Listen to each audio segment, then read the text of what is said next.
We did well. An amazing amount of planning and ordering.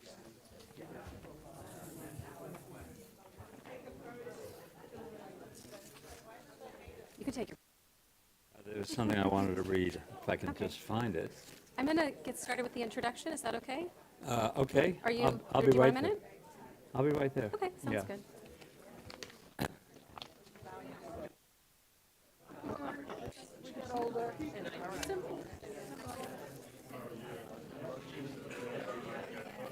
Hi, everyone. You can please find a seat. We'll get started.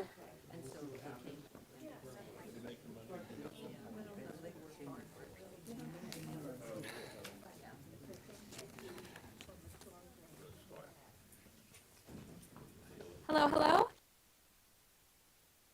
I'm director at the Jewish Federation of Reading, and I'm very pleased to welcome you today. Today is Noontime Knowledge / Literatour Berks, one of our favorite combos here. Literatour Berks, as you probably know, we bring authors from the Jewish Book Council right here to Reading. And as I said, it's Jewish Book Council. The Exeter Public Library is also a partner, and we're just so excited to have a great author with us today. Before we get to that, I want to tell you about a few upcoming events that you might like if you're here today. So first of all, speaking of Eminent Jews, we are playing a documentary, the next film in the Reading Jewish Film Series, about Charles Grodin. So he was a great comedic actor and like the embodiment of Tikkun Olam. He was like such a mensch, and he got people off death row. I mean, he was a really amazing person, and in this documentary, you get to learn all about him, both sides. So that is December 2nd at 7 p.m. at Gobbleworks. And then we have two artsy Noontime Knowledges in December. Sarah Howells is coming back to give a talk about Jewish female modern artists. So if you were here in November for her talk, she talked about Jackson Pollock and the modern art movement. So now she's going to talk about the Jewish female artists that were also working in that time, influencing him and others and changing the world. And I'm particularly excited about the last one in December. We have David Bernstein from Theater Ariel in Philadelphia coming here to give a talk about drama in diaspora, key texts and times in Jewish theater. So his tagline is, if there's a stage, there's likely a Jewish play performed on it. So he's going to tell you all about that. And he said his talk is part lecture, part performance, and I think very fun and interactive. So that is December 16th. So there's flyers in the back, and it'll be in the emails, but I just wanted to tell you about it all today. Now, today's author is a New York Times best-selling author. He's written several books, one called Great Books, one called American Sucker, and one called Lit Up, all about great books from history of reading. So I'm excited to hear from him today. He was a film critic for New York Magazine and The New Yorker, where he's now a staff writer. His essays have appeared in The New Republic and The Atlantic. He lives in New York City, and he's here in Reading today to share his book, Eminent Jews, with us. Please welcome David Denby. Thank you. you. And I open on Broadway on December 10th. Heyo. Well, thank you so much for coming. I don't I'm very happy to be here. This is a tough time for America, tough time for the American. And meetings like this,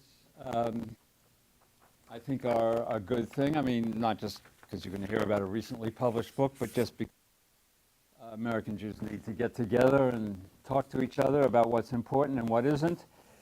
And one thing, a question I might pose is, what does this book have to say to this moment?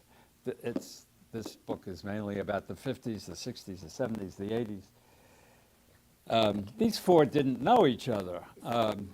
Leonard Bernstein, Mel Brooks, Norman Mailer, Betty Friedan, they clinked glasses at parties. Everyone drank in the intellectual and artistic worlds in New York in the 50s. and 60s. I get the impression it was a kind of minor rebellion against what some of them took as a conformist period in American life. But they didn't really know each other. So it's an odd combination to put in one volume. Group biographies are usually about like four people who lived in Concord, Massachusetts at the time of Emerson and Thoreau, that kind of thing, or in Bloomsbury, London at the time of Virginia Woolf, and they all know. But these four are from different places. Well, let me give you a couple of stories as a way into why I chose these four. Mel Brooks was walking across 57th Street near Carnegie Hall.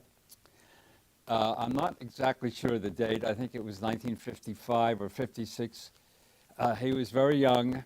He was a writer for Sid Caesar. And if I can just do a little self-plug here, there's a new book about Sid Caesar by a very good nonfiction writer named David Margolick. I reviewed it in the New Yorker 2 issues ago.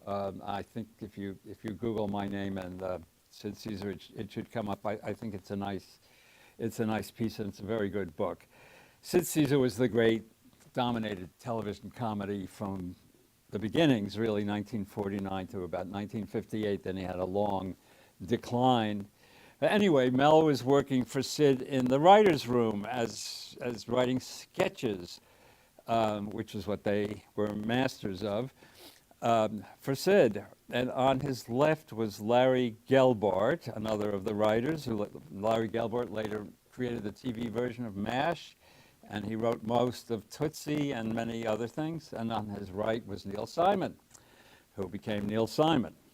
And they were unknown kids. They were sketch writers. Anyway, 3 nuns are approaching the group on 57th Street. And Gelbart says, "No, Mel, no." Some of you are laughing already. What? Nothing. What are you talking about? And Neil Simon said, "Will you get hold of yourself?" Nothing. I don't understand. The nuns come closer. Mel leaps out at them and says, "Take off those costumes. The nuns' sketch is out." How did they respond? I asked him. This was, I don't know, 4 years ago maybe. He said they hit the ground. Okay. Anecdote number 2, a little more serious. Leonard Bernstein is in Vienna rehearsing the great Vienna Philharmonic in Mahler's Symphony No. 5. And you can watch this. All you have to do is go to Google and put in Leonard Bernstein rehearses Mahler. And Lenny's way with the orchestras was loving. He was seductive. He cajoled them. He teased them. He roused them. And this was a case in which he lost his temper. At the end of the first movement of the Mahler's Fifth Symphony, there's an excruciating climax, and they were holding back. They were holding back. They weren't doing for it what the New York Philharmonic, say, a few years earlier had done for it. And he was furious, and because this was their music. Mahler was Jewish. He converted to Catholicism in order to become director of the Vienna State Opera and the Vienna Philharmonic, sort of one big organization. 1897 to 1907, they performed some of his symphonies, brand new symphonies under him, and they didn't know the music. And of course, during the Nazi period, from the Anschluss, 1938 to 45, you couldn't hear a note of Mahler. The Jewish musicians in the orchestra were thrown out. Some of them died of a broken heart. Some of them died in other ways. And Lenny knew all this and was determined to put it behind them. And now, this was not his first appearance in Vienna with the Philharmonic. He had been there in 66. This is 72. And an odd thing happened. He conducted Der Rosenkavalier, the Strauss opera, and he did some Mahler, Das Lied von der Erde, the great song cycle, which they did know, and some Mozart, and the applause wouldn't stop. He had nothing against adulation, God knows. But he wrote home to his parents, something a little odd going on here. And I think the odd thing that was going on there, and later he was always an enormous hit in Vienna, right to the end, was that as an American Jew and part of a conquering army, he was releasing them from their shame. They've admitted as much, from their shame of the Nazi period. And as an American Jew, he was the agent of their release. And Mahler was particularly important in this whole story because those later symphonies, 5, 6, 7, 8 is not so interesting, 9, and the unfinished 10 are really the 20th century. Everything is in there of torment, of glory, of knowing yourself, of loving yourself, of hating yourself, and that was one of the things he thought the Germans, the Austrians, had torn out of themselves in the Nazi period. They had to play this music, and they did, and he got them to play it, and they became one of the great Mahler orchestras. Betty Friedan brought out The Feminine Mystique, her great book in 1963, which is generally, and I think correctly, credited with starting second wave feminists. First wave meaning the suffragists, around the earlier in the 19th century, and then around the First World War period. Then second wave, starting in the 60s, which has had an enormous effect on our lives. The book sold about 60,000 copies, which is really not bad at all. But she thought that her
liberty of conscience and immunities of citizenship. It is now no more than toleration is spoken of, that's what I mean by sufferance, as if it was by the indulgence of one class of people that another enjoyed the exercise of their inherent natural rights.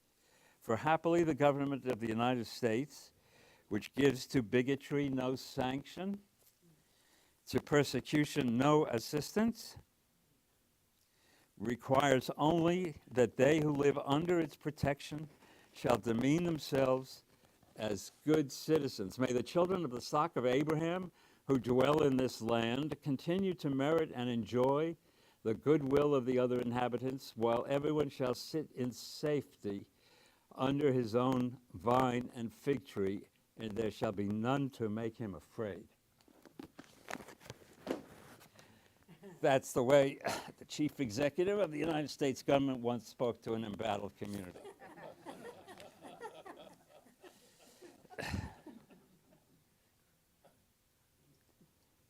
The German Jews started coming here in the 1840s. The Russian and Eastern European came 2 million between 1881 and 1920 or so when the quota system started. It's heartbreaking to see the Lynn Novick, Ken Burns documentary, The United States and the Holocaust. It was about 5 years ago. You can see it, just download it from PBS. How difficult in the 30s, during the war, of course, and even after the war, it was for Jewish refugees to get into this country. We took in more than anyone else, but we could have taken in a great deal, many more. Okay. After the war, things are much better. It's obvious that the Jewish community as a whole is doing well in economic terms. Not in big industries like oil, steel, chemicals, railways, airways, all of that kind of thing, but in every kind of business, every kind of retail business, every kind of profession, the universities, teaching of all kinds, science and the humanities. There was a powerful group of intellectuals, the so-called New York intellectuals, in New York that did not recognize the authority of Christian tradition, novelists like Saul Bellow and later Philip Roth, and writers and critics like Lionel Trilling and Irving Howe. The Catskills, of course, was the breeding ground of not just Jewish comedy, but for a while American comedy. It's where Mel Brooks met Sid Caesar. Sid was a few years older. Mel went there. His first time there was when he was 14. Mel didn't pay much attention to school. He thought homework was an absurdity. He didn't read much. He turned out to be a great reader. Anyway, Sid was, I think, 4 years older and was a big brawny guy and played the saxophone very well. And that's where that partnership began in the Catskills. But they all came out of the Catskills. As you know, Danny Kaye and you know, all those comics who were all over television, including on Ed Sullivan's show. Remember the old Ed Sullivan show on Sunday nights, which was sort of our national review of, you know, the Beatles, Elvis, and I don't know, Sam Levinson. You know, it was the Jewish comics all showed up there as well. Okay, so it's a time of reduced anti-Semitism, and after the war, we didn't call it the Holocaust until the middle '60s, but then certainly the degree of the Nazi atrocities were known, and the Anti-Defamation League and other Jewish groups played a very important role also in fighting anti-Semitism much more vigorously after the war. So my idea was, I'll take 4 representative figures. They were born after the First World War. They matured after the Second World War. By means, and they became famous by means of their own gifts, of course, and also by means of new media. 1948, things really change. Television becomes a mass medium. The long-playing record, 1948. It's impossible to imagine Leonard Bernstein's career without the long-playing record. The mass market paperback, what we were just talking about. And I thought, how would Jews, American Jews, behave for good and for ill? This book is a celebration, but there's plenty of bad behavior in here as well as good behavior. How would they behave for good or for ill when they enjoyed the kind of liberty Jews had never enjoyed anywhere before? I'm quite sure of that. So it's a study of liberty, in other words, and of all of the errors, the selfishness, the waywardness, as well as creative accomplishment and endless displays of energy that liberty allows people of great talent. So there are four straight-ahead narratives. I didn't consciously try to interconnect them because I thought that would screw up the narratives. I wanted them to have momentum and at the same time, as much depth as I could feed into them about whatever ideas were relevant to it, notions about Jewish culture, and so on. And I thought, well, if I'm right that social conditions and the situation of the Jews produced a certain kind of temperament, then there perhaps there will be affinities among the four that will turn up. So whether I'm successful or not in doing that is for readers to say. So what were some of the characteristics of their culture? They were all of Eastern European immigrant families. In the two cases, the mothers were born here, but all the others were born in Ukraine or in Lithuania and so on.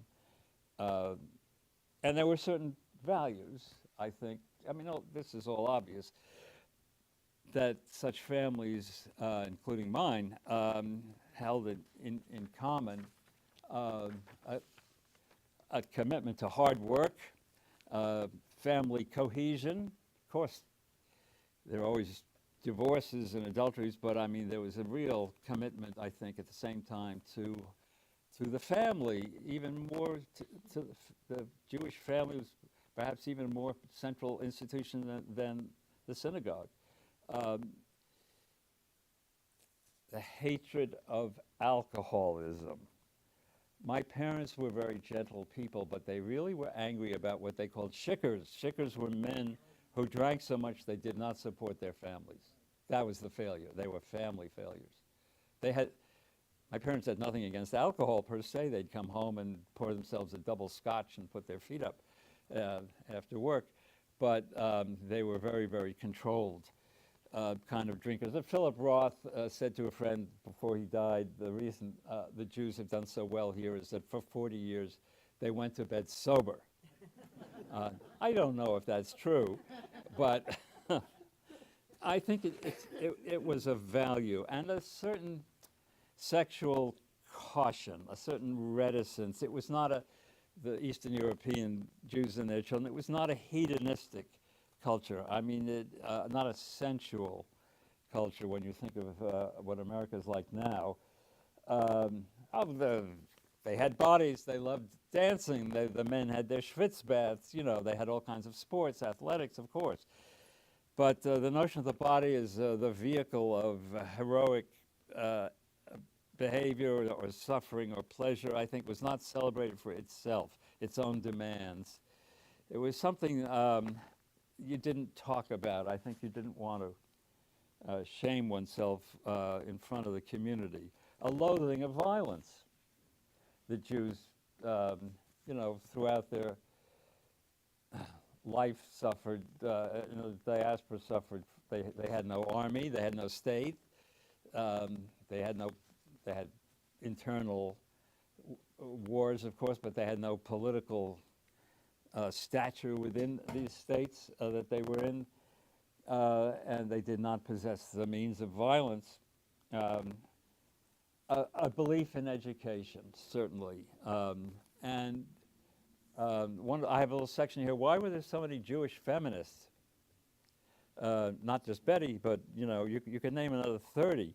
Writers, poets, sociologists, literary professors. I don't think there's any one reason. If they grew up in observant families, their brothers and fathers may have spent a lot of time studying sacred texts and commentaries, Torah, Talmud, and then perhaps secular versions of arcane bodies of information like law, medicine, accounting, many other things, academic disciplines, and so the women wanted in, and Jewish women in the 20s and 30s and 40s, American Jewish women did go to college. I don't have the numbers in front of me, but in higher percentages than Christian women. So they, when their parents were able to support them, they did go to college, and of course Hunter College was a central place in New York for American Jewish women. Betty believed in that Judaism had given her a moral basis for her drive. I heard the phrase tikkun olam. That was her. She was demanding on herself and on others, and she ascribed it to a kind of Jewish moral tradition, and she certainly noticed that, say, in conservative and Orthodox denominations, that women had a lesser status than men, and it outraged her. Another characteristic, I think, a kind of madness for culture, particularly the Russians. Mel Brooks told me that he was born in Brownsville, but he grew up in Williamsburg, and that in these old, formerly slum apartments, now a very hip place to live, half of the Wall Street kids live there, But anyway, that in the courtyard of these, where you could get a little light, in the courtyard in the middle of these buildings, you would often hear live music. You'd hear someone playing the violin. These were very, very poor families. So there was, or someone declaiming Shakespeare out the window. So there was a kind of cultural inheritance. All right, just let me talk about their works for a minute. Norman Mailer is out of fashion at this time. He is a very great American writer, and I know all of the complaints against him, and The Naked and the Dead was his first book. He was a middle-class Jewish boy, also from Brooklyn, who made model airplanes. He was not a ruffian at all. In the summers, his aunts owned a hotel on the Jersey coast, and they would give him a room from the time he was like 15, and he would go there and write fiction and eat at the hotel and work all day at the hotel. He went into the army. Near the end of the war, he was in MacArthur's army returning to the Philippines and the occupation of Japan. And The Naked and the Dead is still his first book, and a enormous Second World War novel, still the best Second World War novel as far as I know. And I was talking about the Jewish relation to bodies. The great thing in The Naked and the Dead is a soldier is wounded, and his two buddies carry him out of the jungle on a stretcher, and it takes several days, and it pushes the body past, you would think, endurance. It's somewhere between being exhausted and being dead, and Mailer was fascinated by that. extreme experience. He plotted his life. He recreated himself, the sort of barrel-chested macho, what was formerly a sweet Jewish boy from Brooklyn, and he could be aggressive and a ruffian and butt heads with other writers at parties, literally butt heads at parties and so on. He also could be surpassingly gentle and concerned with what was in front of him. He had a strangely almost Greek heroic ethos, and that is he plotted his life, his acts within the axes of courage this way and shame.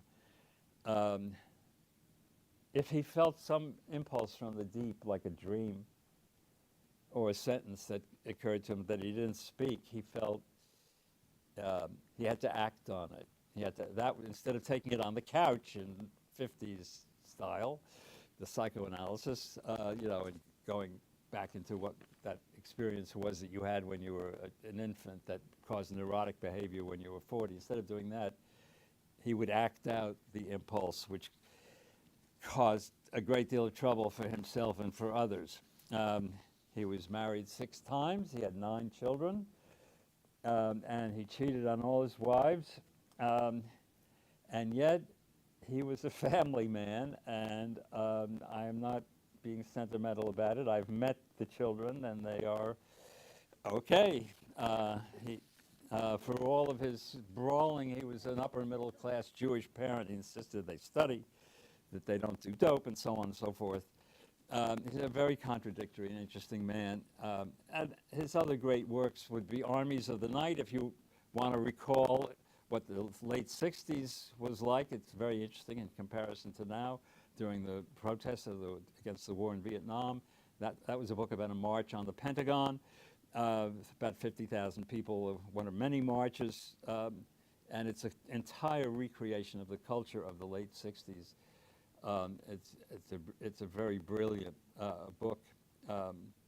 And The Executioner's Song, which is his masterpiece, which is about a con named Gary Gilmore, who got out of prison and shot 2 people for no discernible reason. And Mailer went out to south central Utah and tried to recreate his entire life, his milieu, his friends, the courts, everything. Betty's great book, of course, is The Feminine Mystique, which I mentioned, and she wrote a great deal more, but she sort of lost control of the movement. The Feminine Mystique came out in '63. She thought the movement should be a mighty river with her as the captain of the boat, going straight down the river, whereas by the late 60s, feminism had broken into, 20 rivulets, which she didn't get it. Consciousness raising, abortion clinics, this was before abortion was legal, feminist bookstores, all that didn't interest her at all. She thought feminism was politics. You changed the legislature, you changed the Washington, and then manners would follow in the wake of that. And she was intolerant of gay women in the movement, which, and she admitted finally, like 10 years later, was a prejudice from growing up in Peoria, Illinois, but was, politically speaking, not very bright, since feminist movement without gay women would have been much reduced in size. I mean, it didn't make sense. Leonard Bernstein had an unusual problem. He was good at 6 or 7 things.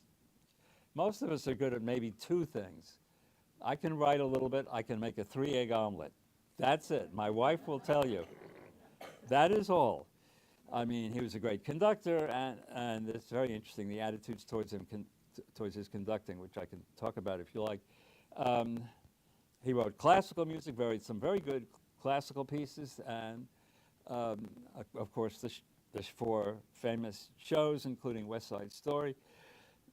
He was a great teacher. He was a marvelous teacher on television, the young people's concerts, and he wrote extremely well. All of those things, and if anything, his problem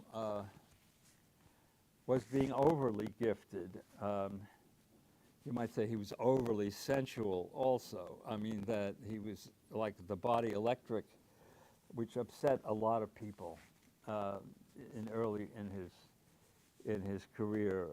His conducting style was so fluid and whereas someone else might stand there, and even the great Toscanini stood there basically beating time and looking and using a little bit his left hand. Lenny was the whole body was engaged, and there were people who thought it was corny and show-offy, and it was not.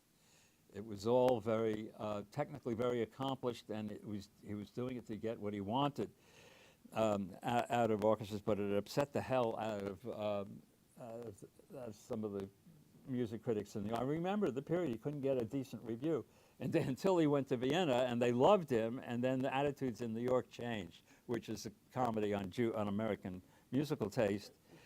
Anyway, Mel, if we're coming back to the body theme, it's the body exploding. It's how shall I put it? It's effluvia. It's liquids. Mel comes out of burlesque and traditions of, rough house comedy, travesty, going back to the Middle Ages or maybe back to the Greeks. I mean, it wasn't conscious. It's not as if he studied these things. What he did was he lived on the streets of Williamsburg. He said in his autobiography, and I think he said to me also, if he was a little kid, and he's always running. He was running away from his teachers who were thwacking him as he went down the hall. He was running away from the bigger kids because he was insulting, but if you made them laugh, they didn't hit you. So there's a rule for life. Make them laugh so they don't hit you. Mel's humor is a little darker, I think, than most people realize. I take him more seriously than other people do. I hope I haven't killed the fun in my sort of 35,000 words on him, but I do take him, there's a revulsion of death, towards death in Mel, and it may in part be his father died when he was 2. He never knew his father. And his determination to entertain everyone in the world, and not only to entertain them, but to make them have such hilarity they lose control of their bodies. He's always telling stories. This one got coffee trapped in his nose. He was laughing so hard. That one fell off his chair, like that. I mean, he has to dominate totally, and it's a kind of, and the Holocaust plays a very large part in his imagination. In his back pocket, I don't know if he still does, but for years he carried a little black comb, which he would put under his nose and start spouting Hitler gibberish, all the Jewish comics did double talk, by the way, and it's interesting. I mean, Danny Kaye was famous for it. All of the people around Sid Caesar did foreign language double talk. Sid Caesar didn't grow up in, Brooklyn or the Lower East Side like so many of the others. He grew up in Yonkers, and his parents owned a luncheonette. And the workers were very often, foreign workers would come in for lunch, Italians, Poles, and so on, and he learned the music of all these languages without speaking a single word in any of them. And he was so good at it, he fooled people at some ceremonial occasion. He met President Eisenhower, and Eisenhower complimented him on his Russian. The joke was that when Sid and his wife went to Paris, he started doing his gibberish in restaurants, and they threw him out. The Parisians were not amused. Anyway, but with Mel, I mean, German gibberish and Hitler gibberish is particularly important. In one of his movies, the darkness of his comedy, which is combined with his loathing of death, the history of the world, part one. There's a section set in the period of the cavemen, and Sid is there also, by the way, as one of the cavemen, and they're all in pelts and they're freezing and everything. And there's at the mouth of the cave, there's a guy who's trying to entertain them, and he's doing like lifting his leg, trying to do a little dance, try to sing a little bit. He's getting nowhere. It's a very slow night in the cave. And suddenly, from the upper left of the frame, T-Rex shows up, grabs the entertainer in his jaws, and carries him off screaming. And everyone in the cave falls down laughing. The beginning of humor. You know his great skit with Carl Reiner, the 2,000-year-old man, which they did together for years. They did it in private for years before they finally recorded it, and then they continued doing it for another 20 years or something. Carl Reiner says, "What's the difference between tragedy and comedy?" And Mel says, "Tragedy is if I cut my finger with a piece of paper. Comedy is when you fall into a ditch and die." So there's Mel. Now, you remember Springtime for Hitler in The Producers. Springtime for Hitler and Germany. You remember, swishy Nazi SS guy comes down the steps. It's a musical number, and then the barely dressed women with pretzels and so on in their hair come down. He's making fun of Broadway production numbers, but he's also teasing Nazism, which was a very shocking thing to do in 1968. I mean, it was 23 years after the end of the war. Some of the movie critics, including some very intelligent ones, were shocked by it and didn't get it and didn't think it was funny at all. And it's complicated. And the American musical comedy, except for the divine exception of Cole Porter, was an Eastern European Jewish creation. Kern, Berlin, Richard Rodgers, all of them, until 30 years ago. Julie Stein, Frank Lesser, and I think he was teasing the kind of musical comedy numbers, but he may have also been teasing the audience a little bit, which initially, for a musical comedy, would have been often largely Jewish, and then everyone else, of course, would come, and this is why they were hits. But he was saying to them, I thought, with Springtime for Hitler, they're dead. You're doing okay. Get over it. I asked him, was there that kind of intention? And at first he denied it, and he said, "No, I'm just an entertainer." He said, maybe you've got a point. I don't know. I'm just an entertainer. All right, so now come forward to the History of the World Part 1, which is mainly a kind of happy, lewd, fun, shenanigans through the ages. Mel as a stand-up comic in Nero's court, or as Louis XVI during the French Revolution and so on. But there's this very upsetting episode called The Spanish Inquisition, and another musical number, and Mel is Torquemada, and Jews being tormented in ways, and it's tough to sit through. And I panned the movie in New York Magazine in 1981. I was one of the stiffs who panned it, and I said that to him, and he said, "Yes, I know." They never forget. So I asked him again, was there a kind of message in this? And this time, and that second time, he said yes. I was saying we can make fun of this now. We're okay, We can't stop those who have murdered us. We can stop murdering ourselves with grief. Words like that. I mean, he didn't go much beyond that, and I don't want to put words in his mouth, because after October 7th, he might not agree with what he said to me, whatever that was, 3-4 years ago. But there is, my point about all of them is I should have framed it a little more clearly, as they were in some ways rebelling against the cautions of their parents and their grandparents. against those values, they were also, in another way, replicating them. That is, in all of four of them, there was a teacherly element. I said, Tikkun Olam and Betty, that was her driving thing, was what she could do to help people. Lenny never stopped teaching. He was didactic to a fault. This highly sensual performer was also one of the world's great teachers. He taught orchestras, he taught students, he taught young men in bed. And by the way, he was primarily homosexual, and he absolutely adored his wife.